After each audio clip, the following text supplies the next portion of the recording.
నమస్తే, welcome to our channel. నేను మిషాల్ని. TDP MLA Kotamreddy Sridhar Reddy చంపడానికి ప్లాన్ వేసింది ఎవరు? మరి ముఖ్యంగా చూసుకుంటే సోషల్ మీడియాలో వైరల్ అవుతుంది ఒక వీడియో.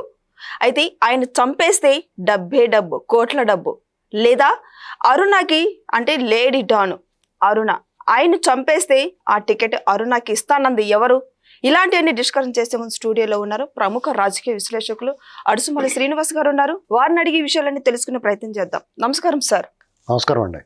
సార్, అసలు ఈ కోటంరెడ్డి శ్రీధర్ రెడ్డి వెనుక కుట్ర ఎవరిది ఉంది? ఈ ప్లాన్, ఈ స్కెచ్ అంతా ఎవరు చేస్తున్నారు? మరి ముఖ్యంగా చూసుకుంటే ఈ రోజు కోటంరెడ్డి శ్రీధర్ రెడ్డి ఆయన మాట్లాడుతూ, నేను ఎవరికి భయపడను, ఇప్పుడు నా వెనక అంతా ఇప్పుడు ప్రజలు ఉన్నారు, కార్యకర్తలు ఉన్నారు, సో నా మనవరాలు కానించి నా మనవడు వరకు నేను నా మనవరాలే భయపడరు, సో నేను ఎందుకు భయపడతా అన్నట్టు తను వ్యాఖ్యలు చేస్తున్నారు. మరి మరో పక్క చూసుకుంటే వీళ్ళు వైసీపీ వాళ్ళు రౌడీ సీటర్లు కావచ్చు, ప్రత్యేకంగా ఇప్పుడు ఆయన చంపేస్తే కోట్ల డబ్బు అని ఒక పక్క వాదనలు వినిపిస్తున్నాయి, మరో పక్క ఏమో అరుణకి టికెట్ ఇస్తామన్నది వార్తలు అయితే వస్తున్నాయి. అసలు దీన్ని ఎలా చూడాలి సార్? అసలు ఇప్పుడు యాక్చువల్గా వైసీపీ పార్టీ పరిస్థితి ఏంటంటే, సాధారణంగా రాజకీయ పార్టీకి గెలిపోవటం సహజంగా ఉంటాయి.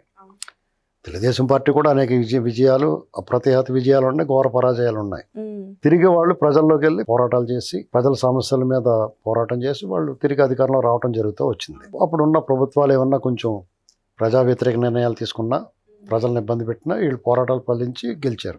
అలాగే ఒకసారి 2009లో అప్పుడున్న ప్రభుత్వం తిరిగి మళ్ళీ గెలిచింది. తెలుగుదేశం పార్టీ పోరాటం చేసినా కానీ గెలవలేకపోయింది. సహజంగా రాజకీయ పార్టీలు ఆ రకంగా వ్యవహరిస్తూ ఉంటాయి. కానీ ఇక్కడ జగన్మోహన్ రెడ్డికి ఒక విచిత్రమైన పరిస్థితి. అతనంతా కూడా రివర్స్, అంటే అతను పరిపాలన కూడా రివర్స్లోనే చేసాడు. ఇప్పుడు అతను వాళ్ళ ఆలోచన ఎలా ఉందంటే, ఇప్పుడున్న ప్రభుత్వం మీద పోరాడడానికి అతని అంశం లేదు. సంక్షేమం అప్పుడు బటన్ నొక్కడం మాత్రమే పరిపాలన అనేటువంటిది అతను చూపించాడు. అదే బటన్ నొక్కడమే పరిపాలన అతను కూడా అనుకున్నాడు. అది కూడా సరిగ్గా నొక్కలేకపోయాడు. ఇప్పుడు వీళ్ళనేనే విమర్శిద్దామంటే పెన్షన్లు తీసుకోండి. అతను 3,000 ఇవ్వడానికి సచ్చిచెడి 3,000, 2,000 నుంచి 3,000 చేయడానికి 5 ఏళ్ళు పట్టింది. వీళ్ళు 4,000 చేశారు. 3,000 అనుకున్న ఎక్స్ట్రా ఇద్దాం అనుకున్న 3,000తో సహా 7,000 మొదటి నెలలోనే ఇచ్చారు. 14 నెలల నుంచి కూడా పర్ఫెక్ట్గా ఇచ్చుకుంటూ వచ్చారు 1వ తారీఖుకి. ఎక్కడా కూడా ఇబ్బంది లేకుండా. ఇతను కొన్ని అనర్హులైన వాళ్ళకి ఇచ్చిన వాళ్ళు చేర్చి అనర్హులు అనుకున్న వాళ్ళు కూడా ఇచ్చారు. ఇప్పుడు తొలగిస్తున్నారు అనర్హుల్ని. దానికి పెద్ద లబోదీపం అంటున్నారు. ఒకవేళ అర్హులు ఎవరన్నా ఉంటే ఇబ్బంది రాదు, మేము ఉన్నాం మీకు అని చెప్పేసి భరోసా ఇస్తున్నారు. ఎక్కడికక్కడ తెగ్గొట్టేస్తున్నారు వాళ్ళు. మహిళల విషయానికి వచ్చేటప్పటికి, మహిళలు నువ్వేం చేసావు, అక్క చెల్లెమ్మలో ఏదో ఇబ్బంది పడిపోయారు అన్నాడు. ఈ మహిళలకు కూడా వీళ్ళు బస్సులని కానీ, తర్వాత తల్లికి వందనం కానీ, సిలిండర్లు ఇవ్వడం కానీ చేస్తూ ఉన్నారు. అన్న క్యాంటీన్లు, ఇలాగా సంక్షేమంలో అసలు అతను వేలెత్తి చూపడానికి అవకాశం లేకుండా ఉంది పరిస్థితి. పెట్టుబడులు, అభివృద్ధి మన కళ్ళ ముందు కనిపిస్తూ ఉన్నాయి. అది ఇంకో సంవత్సరం పాటు పూర్తిగా ఇదవుద్ది. ఇలాగా రోడ్లు, ఇలా అన్ని అంశాల్లో కూడా ప్రజలు, ముఖ్యంగా ప్రజలు ప్రశాంతంగా ఉన్నారు. ఇలాంటి పరిస్థితులు అతను మాట్లాడడానికి కానీ, దెబ్బలాడటానికి కానీ, పోరాటం చేయడానికి కానీ ఏం అంశం లేదు. అందుకనే అతని పర్యటనలన్నీ జైళ్ళకి, లేకపోతే యాంటీ సోషల్ ఎలిమెంట్స్ పోలీసులు శిక్షిస్తే వాళ్ళ దగ్గరికి, లేకపోతే సంవత్సరం క్రితం చచ్చిపోయిన పరామర్శకి వెళ్తూ ఉన్నాడు.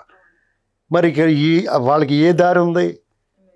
అతను మాట చెప్పాడు, ఇక మనం ఇంకా ఇలాగా మనం ఏం చేయలేము, పడుకున్న గుర్రాన్ని లేపు తన్నించుకుంటామనేటువంటి తప్ప మనకేం లేదు ఇంకా అనుకున్నారు వాళ్ళు. అంతే రెచ్చగొట్టి తన్నించుకుని తిరిగి పోరాటం చేయాలన్నమాట వాళ్ళ పాలసీ కింద పెట్టుకున్నారు. మీకు అందుకునే వాళ్ళు ఎలాంటి మాటలు మాట్లాడుతున్నారు. రోజా మాట్లాడుతుంది, కారుము నాగేశ్వరరావు మాట్లాడుతున్నాడు, పేరు నాని మాట్లాడుతున్నాడు. ఇప్పుడు చెప్తే వినరు, కొడితే ఎడుతారు అన్నట్టుగా ఉండాలి పరిస్థితి. పేరు నాని నోటుకొచ్చినట్టు మాట్లాడాడు. ఓ కేసు పడగానే పరారు, అజ్ఞాతంలోకి వెళ్ళిపోయారు. పిన్నెల రామకృష్ణారెడ్డి తమ్ముడు అడ్రస్ లేడు ఇప్పుడు వరకు. ఏమండి, ఇలా కాదు, చెవిరెడ్డి కానీ ఆ రెడ్డి కానీ ఎవరైనా సరే గట్టిగా మాట్లాడతారు. ఒక కేసు పడిందంటే దాక్కుంటారు. వాళ్ళు ప్రతి ఒక్కళ్ళు కూడా రెచ్చగొట్టి మాటలు మాట్లాడుతున్నారు. వీళ్ళు పోలీస్ కేసు పెట్టినా, లేకపోతే వీళ్ళు ఎవరన్నా వాళ్ళు అటాక్ చేసినా అదిగో లోబోదీపం అంటే మొదలెట్టారు. ఇప్పటి వరకు ఇలాంటి దాడుల్లో వైసీపీదే పైచేయిగా ఉంది. సంవత్సరం 14 నెలల్లోనూ అనేక చోట్ల వైసీపీ కార్యకర్తలు, నాయకులే దాడులు చేశారు. టీడీపీ వాళ్ళ మీద కానీ, సాధారణ ప్రజల మీద కానీ. ఈ కబ్జాలు, ఈ ల్యాండ్ సెటిల్మెంట్లు ఎన్నాటిలో కూడా వాళ్ళు ఏదో రూపంలో అధికార పక్షంలో ఉన్న నాయకుల మధ్యకి ఏదో రూపంలో దూరేశారు చాలామంది. అయితే ఇక్కడ శ్రీకాంత్ అనేటువంటి వ్యక్తి జీవిత ఖైదు అనుభవిస్తున్నప్పుడు పెరోల్ వచ్చింది. అది రావటం చాలా విచిత్రం. ఎందుకంటే ఒక యాంటీ సోషల్ ఎలిమెంట్స్ హత్య కేసులో నిందితుడు శ్రీకాంత్ అనుభవిస్తున్నప్పుడు పెరోల్ వచ్చింది. అది రావటం చాలా విచిత్రం. ఒక అత్యద్భుతం, మహా అద్భుతం అంటాడు ఏదో సినిమాలు, అలాంటిదే. ఎందుకంటే ఒక యాంటీ సోషల్ ఎలిమెంట్స్ హత్య కేసులో నిందితుడు, హత్య కేసులో శిక్ష పడినవాడు జీవిత ఖైదీ, అతని పెరోల్ రావటం ఈ ప్రభుత్వంలో ఒక అద్భుతం. దానికి ఇది తెలుగుదేశం పార్టీలో ఉన్న ఒక మంత్రి, ఒక 3 శాసనసభ్యులు ఆ లెటర్లు ఇవ్వడం అనేది మహా అద్భుతం కదా. అది ఎలా బయటపడి వాళ్ళు రొంకేసాలు అయిబట్టి బయటకు వచ్చింది, కానీ అది లేదంటే తెలియదు కదా. హాస్పిటల్ వాళ్ళు విన్యాసాలు చూసి జనాలు ఇదేట్రా బాబు అంటే కలర్ అయిపోయి పేరోలు రద్దు చేశారు అని లోపల పంపించేశారు. ఆ అమ్మాయి మీద కూడా కేసులు పెట్టి మళ్ళీ లోపల పంపించారు పాత అని తవ్వి. ఇక్కడ ఈ క్రమంలో బయటపడింది ఏంటంటే ఆవిడ ఒక లేడీ డాను, అతను ఒక అండర్ మాఫియా, అతను ఒక అండర్ వరల్డ్.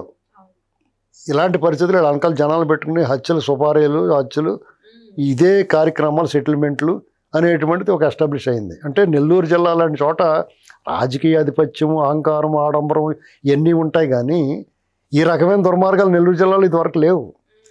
కొత్తగా పరిచయం చేశారు. జగన్మోహన్ రెడ్డి అవినీతి చేసాడు, దుర్మార్గం చేశాడు, ప్రజా వ్యతిరేక నిర్ణయాలు తీసుకున్నాడు, ప్రజలను వేధించాడు, కానీ ఈ అరాచకాన్ని, ఇలాంటి యాంటీ సోషల్ ఎలిమెంట్స్ని ఎక్కడికక్కడ ప్రవేశపెట్టేసాడు. అసలు వీళ్ళందరినీ పురుగులు పట్టేసినట్టు పట్టేశారు. వాళ్ళు ఇవన్నీ పురుగులు నేరటం వీళ్ళకి ఎంతో కష్టమైన పని. ఇప్పుడు వీళ్ళు ఒక వీడియో రిలీజ్ అయింది. అది మొన్నటిదే, నేను ఈ లేటెస్ట్ది అనుకోవట్లేదు నేను. అది పాత, ఇప్పుడు ఇతను పార్టీ మారినప్పుడు వీడియో అనుకుంటున్నాను నేను. మరి అది వాళ్ళు తేల్చాలి పోలీసు వారు. ఎందుకంటే వాళ్ళు ఆల్రెడీ జైల్లో ఉన్నారు. ఇప్పుడు ఈ మాట్లాడిన వాళ్ళందరూ, వీడియోలో మాట్లాడిన వాళ్ళందరూ ఒంగోలు జైల్లో ఉన్నారు ప్రస్తుతం, సబ్ జైల్లో అక్కడ. ఎందుకంటే వాళ్ళు గంజా కేసులో పట్టుబడ్డారు. వాళ్ళు ఈయన కోటమిరెడ్డి గారు పార్టీ మారినప్పుడు కానీ, ఎన్నికలైన తర్వాత కానీ ఏదన్నా అయి ఉండొచ్చు. అప్పుడు ఈయన చంపేస్తే డబ్బులు ఆ సీటు అరుణ్కి ఎవరికి ఇస్తారన్నట్టుగా ఇలా రకరకాల వ్యవహారాలు జరిగినాయి. వీళ్ళైతే పోలీస్ డిపార్ట్మెంట్తో అమ్మాయికి చాలా సన్నిహిత సంబంధాలు ఉన్నాయి, చాలామందిని బొమ్మాట ఆడిస్తుంది అనేటువంటిది చాలా వార్తలు వచ్చినాయి బయటికి. ఇప్పుడు ఆవిడ ఫోన్ హ్యాండ్ ఓవర్ చేసుకుని ఆ ఫోన్ నుంచి చాలా రకాలు బయటకు వస్తాయి. వీళ్ళు ఏం చేస్తారంటే ఆ పోలీసులతో ఉన్న పోలీస్ డిపార్ట్మెంట్లో వాళ్ళకి చెడ్డ పేరు రాకుండా కొంతమంది తప్పించేస్తారు. గ్యారంటీగా ఏమనుమానం లేదు అందులో. అది ఎవడో ఏం చేయలేము. ఇంకా ఇప్పుడు కొంతమంది పెద్ద ఆఫీసర్లు నన్ను తప్పించారా బాబు అంటే తప్పించేస్తారు. దానికి రకరకాల డబ్బులు మారుతాయి, డబ్బులు చేతులు మారుతాయి, రకరకాలు జరుగుతుంది. ఈ ఎన్నాటి క్రమంలో నెల్లూరు జిల్లాలో జరిగిన నేరాలు మొత్తం చుట్టాన్ని తీయాలి బయటికి. హత్యలు కానీ, దుర్మార్గ దోపిడీలు కానీ, ల్యాండ్ సెటిల్మెంట్లు కానీ, బాధితులందరూ బయటికి రావాలి. వచ్చి దీని వెనకాల ఖచ్చితంగా ఈ ముఠా ఉంటుంది. మీకు ఇంకో ముఖ్యమైన విషయం చెప్తాను వినండి. 2022 ఆగస్టు 28, 29 ఒక కుటుంబంలో భార్య భర్తలు చంపేశారు. వాసిరెడ్డి సునీత గారు, కృష్ణారావు గారని, వాళ్ళు కృష్ణా జిల్లా నుంచి ఎప్పుడో వచ్చి నెల్లూరు రూరల్లో అక్కడ ఒక హోటల్ వ్యాపారం పెట్టుకుని ఉన్నారు. వాళ్ళ అబ్బాయి వ్యాపారం పెట్టుకుని ఒక అబ్బాయి ఉద్యోగం చేసుకుంటున్నాడు. ఆవిడ తెలుగుదేశం పార్టీ సోషల్ మీడియాలో యాక్టివ్గా ఉండేది. ఎవరికన్నా కష్టం సుఖం ఉందంటే వాళ్ళకి ఆర్థిక సహాయం అందిస్తూ ఉండేది. వాసిరెడ్డి సునీత గారు అని చెప్పేసి ఆ కుటుంబాన్ని ఆవిడ దంపతులను చంపేశారు బ్రూటల్గా. ఆయనేమో కొట్టి వరండాలో పడేశారు, ఆవిడేమో కత్తితో పొడి చంపేశారు. ఎవరు సార్ ప్లాన్? వాళ్ళ ఇంట్లో పని ఇది దోపిడీ దొంగల పని అన్నట్టుగా తేల్చేశారు. ఇదంతా దోపిడీ దొంగలు. కానీ మరి దోపిడీ దొంగల పని అయితే ఇంట్లో డబ్బులు బంగారం పోవాలి కదా. ₹1, ₹10 కూడా పోలేదు. ఆ పని మనిషి పొద్దున్నే వచ్చి చూసి దీపమంట చుట్టాలకి అందరికీ చెప్తే పిల్లల కాళ్ళకి వచ్చి చూసుకుని తర్వాత ఇది దోపిడీ దొంగల పని అని చెప్పేశారు. అప్పుడు అజీజ్ గారిని ఆయన ఉండి తెలుగుదేశం నాయకులు అందరూ పరామర్శ చేశారు. దీన్ని అప్పుడే ఈ తెలుగుదేశం పార్టీ సోషల్ మీడియాలో యాక్టివ్గా ఉంటుంది ఈవిడి, ఈ కోణంలో కూడా మీరు పరిశోధించాలి, దర్యాప్తు చేయాలని అడిగాడు ఆయన. తర్వాత కామప్ అయిపోయింది, ఎవరు మాట్లాడలేదు. అప్పుడున్న ఎస్పీ ఎవరో తెలుసా? విజయారావు గారు అని చెప్పేసి వైసీపీకి అత్యంత నమ్మిన బొంట ఆయన. గుంటూరు రూరల్ ఎస్పీగా ఉన్నప్పుడు పల్నాడులో జరిగిన దుర్మార్గాలను కళ్ళారా అతను సాక్షి, అలా చూస్తూ ఉన్నాడు. అమరావతి రైతుల మీద దాష్టీకానికి ఆయన ప్రత్యక్ష సాక్షి. ఆయన సమక్షంలో ఆయన దగ్గర ఆయన కూడా ఇటుకు పెట్టించి కొట్టించండి రైతుల్ని పొంగళ్ళు ఇవ్వడానికి వెళ్తుంటే. అంటే దీన్ని బట్టి మీకు ఏం అర్థమవుతుంది? ఆయన ఎస్పీగా అక్కడ ఉన్నప్పుడు ఈ మర్డర్ జరిగింది, దీన్ని కప్పెట్టేశారు. ఖచ్చితంగా ఈ అరుణ, ఈ శ్రీకాంత్ గ్యాంగ్ ఖచ్చితంగా హ్యాండ్ ఉండి ఉంటుంది అందులో. ఇప్పుడు దాన్ని బయట తీయాలి ఈ ప్రభుత్వం. ఏంటండి, విజయరావు గారిని కూడా బాధ్యులను చేయాలా. ఇలాంటి ముఠాలన్నిటిని కట్టించి వాళ్ళతో పాటు సన్నిహిత సంబంధాలు ఏర్పాటు చేసుకుని ఆయన ఉద్యోగం మరి ఏంటి ఇలాగ ఎందుకు ఐపీఎస్ మంచి పేరున్న ఆఫీసర్ అతను మరి అలా సడన్గా జగన్మోహన్ రెడ్డి వచ్చిన తర్వాత ఇటువంటి వాళ్ళు ముసుగులు తొలగినాయి. అంతకుముందు చాలా మంచి ఆఫీసర్లు అనుకునే వాళ్ళు వీళ్ళంతా. ఆత్మకూరులో అలా జరిగినప్పుడు 2019లో జగన్మోహన్ రెడ్డి ప్రభుత్వం వచ్చిన తర్వాత ఈ గొడవలు అవి జరిగి దారుణంగా ఊళ్ళు ఖాళీ చేయించేశారు వాళ్ళు కొట్టేసి. మాదిగ సామాజిక వర్గంలో ఒక ఊరు వాడని ఖాళీ చేయించారు. అప్పుడు చంద్రబాబు నాయుడు గారు చెలో ఆత్మకూరు కార్యక్రమం పెడితే ఆయన ఇంటికి గేటు తాళ్ళు కట్టేశారు వెళ్ళనివ్వకుండా. ఆ టైంలో కొంతమంది నాయకులు వెళ్ళి టీడీపీ నాయకులు విజయరావు గారు రూరల్ ఎస్పీ దగ్గరికి వెళ్తే చాలా నిర్లక్ష్యంగా మాట్లాడటమే కాకుండా మీరున్నప్పుడు మీరు చెప్పినట్టు చేస్తాం, వీళ్ళు ఉన్నప్పుడు వీళ్ళు చెప్పినట్టు చేస్తాం అని చెప్పేసి మీరు చేయలేదా అన్నట్టుగా వెళ్ళ తిరిగి రివర్స్లో. తెలుగుదేశం పార్టీ ఇప్పుడు అలా చేయలేదు. అతను ఒక భక్తు వైసీపీ కార్యకర్తలు మాట్లాడాడు. ఇది గమనించుకోవాలి ప్రభుత్వం. అటువంటి వాళ్ళు ఇప్పుడు ఎక్కడన్నా పోస్టింగ్లో ఉన్నా కానీ విఆర్లో పెట్టాలి, వాళ్ళ మీద దర్యాప్తుకి ఆదేశించాలి. ఇందులో ఇలాంటి క్రిమినల్ యాక్టివిటీస్ వాళ్ళ పాత్ర ఏమైనా ఉందేమో కూడా గమనించాలి. పోలీసులు అయితే వాళ్ళు మానవ మాత్రలే కదా. ఇప్పుడు కూటమి ప్రభుత్వం ఎలాంటి చర్యలు తీసుకోబోతుంది సార్? ఖచ్చితంగా తీసుకోవాలండి. ఎలాంటి చర్యలు తీసుకోబోతుంది అనేటువంటిది ఇంకా నిన్న కదా ఇదంతా అలరైంది. ఇప్పుడు ఆయన కూడా ప్రెస్ మీట్ పెట్టాడు కోటమిరెడ్డి శ్రీధర్ గారు, ఎవరు వస్తారు రండిరా అంటున్నాడు. సడన్గా మనం చెప్పి రావండి. ఇది అప్రమత్తంగా ఉండాలి, చాలా జాగ్రత్తగా ఉండాలి. ఆయన కూడా లెటర్ ఇచ్చాడు ఆ శ్రీకాంత్కి. అంటే ఆయన చావుకి ఆయన ముహూర్తం పెట్టుకున్నట్టమాట. తర్వాత ఆయన ఉపసంహరించుకుని ఇటువంటి పొరపాటు చేయను అన్నాడు. ఇవన్నీ ఏమండి, రాజకీయ పార్టీలు ఆ ఇంటిమే కాకి ఇంటిమే వాళ్ళకూడదు అనేటువంటిగా ఉండకూడదు, అందరు కలిసిమెలిసి ఉండాలి, రాజకీయం ఎన్నికల వరకే అనేటువంటిది చంద్రబాబు గారు చెప్తాడు ఆయన. కానీ మిగతా వాళ్ళు కూడా అలా పాటించినప్పుడు మీరు కూడా చాలా జాగ్రత్తగా ఉండాలి అందరూ. చంద్రబాబు గారి దగ్గర నుంచి సామాన్య కార్యకర్త వరకు కూడా తెలుగుదేశం పార్టీ వాళ్ళు కానీ కూటమి పార్టీలో ఉన్నవాళ్ళు, బీజేపీ వాళ్ళు పర్లేదు, వాళ్ళ జోలికి వాళ్ళు ఎంచుకోగాని మిగతా వాళ్ళందరూ చాలా జాగ్రత్తగా ఉండాలి. జనసేన టీడీపీ వాళ్ళు చాలా జాగ్రత్తగా ఉండాలి. ఇప్పుడు సెక్యూరిటీ కూడా లేదని చెప్తున్నారు కోటమిరెడ్డి. ఆయన గన్మేన్లు ఉండేవారు కాదు. ఇప్పుడు గన్మేన్లు పెట్టుకోవాల్సిన పరిస్థితి 1 to 2 పెట్టుకోవాలి. అంతేకాకుండా ఆయన సొంత సైన్యాన్ని కూడా ఏర్పాటు చేసుకోవాలి. నమ్మకమైన మనుషులు, నమ్మకస్తులు పెట్టుకోవాలి. ఎందుకంటే ఏ పుట్టలో ఏ బాగుందో తెలియదు కదండి. ఇప్పుడు వీళ్ళు ఎవరో తెలియదు మనకు ఇప్పుడు వరకు. సడన్గా బయటకు వచ్చి తాగే చాలా ఉన్నారు చూడండి. వాళ్ళు మామూలుగా నార్మల్గానే ఉన్నారు.